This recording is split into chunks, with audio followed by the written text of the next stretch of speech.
بسم اللہ الرحمن الرحیم۔ السلام علیکم ناظرین۔ تو اس سے قبل اپنے ویڈیو میں دیکھ لیا کہ نماز کی شرائط 6 ہیں، تو آج ہم اس کا مطلب جانیں گے۔ تو چلیے شروع کرتے ہیں۔ پہلی شرط ہے طہارت یعنی پاکیزگی۔ اس کا مطلب یہ ہے کہ نمازی کا بدن، کپڑے اور نمازی کی جگہ پر کوئی نجاست ناپاکی نہ لگی ہو، جیسے پیشاب، پاخانہ، خون، شراب، گوبر، لید، مرغی کی میٹ وغیرہ کوئی ناپاک چیز نہ لگی ہو۔ طہارت کا مطلب ہے پاکیزگی۔ اور دوسری شرط ہے ستر عورت۔ ستر عورت یعنی مرد کا بدن ناف سے لے کر گھٹنوں تک ڈھکا ہو، گھٹنے کھلے نہ رہے یعنی گھٹنے بھی ڈھکے ہو۔ عورت کے لیے ستر عورت، عورت کا تمام بدن ڈھکا ہو، منہ، ہتھیلی اور ٹخنے تک پیر کھلے رہے، ٹخنے بھی ڈھکے رہے۔ اب تیسری شرط وقت۔ وقت یعنی جس نماز کے لیے جو وقت مقرر ہے وہ نماز اسی وقت میں پڑھی جائے۔ نماز کا وقت کب سے کب تک؟ فجر کی نماز صبح صادق سے سورج نکلنے سے پہلے تک پڑھی جائے، یہ فجر کا وقت۔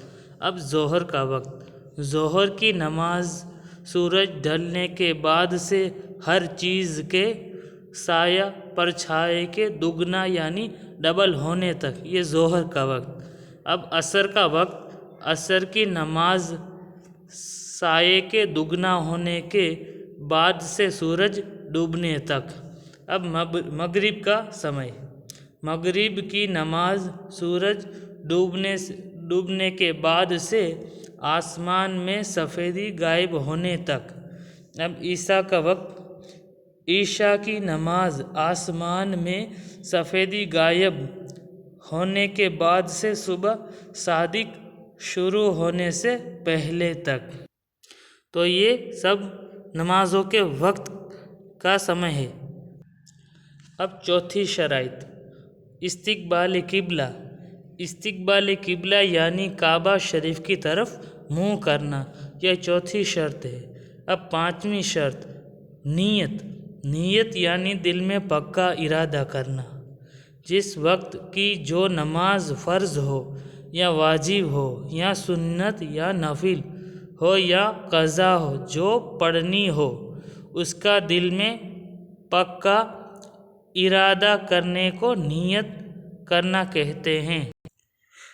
منہ سے یعنی زبان سے نیت کر لینا بہتر ہے، جیسے فجر کی 2 سنتیں مؤکدہ پڑھ رہا ہوں، جیسے ظہر کی 4 رکعت فرض نماز پڑھ رہا ہوں۔ اب چھٹی شرط تکبیر تحریمہ۔ تکبیر تحریمہ یعنی اللہ اکبر کہنا، یہ آخری شرط ہے۔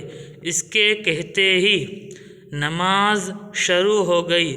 اب اگر کسی سے بولا یا کچھ کھایا یا پیا یا کوئی کام نماز کے خلاف کیا تو نماز ٹوٹ جائے گی۔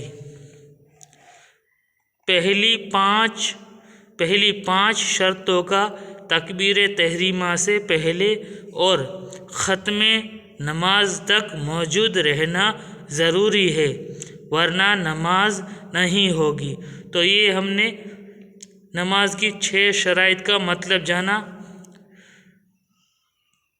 اس سے پورا دیکھیے اور اس سے یاد کرنے کی کوشش کیجیے۔ السلام علیکم۔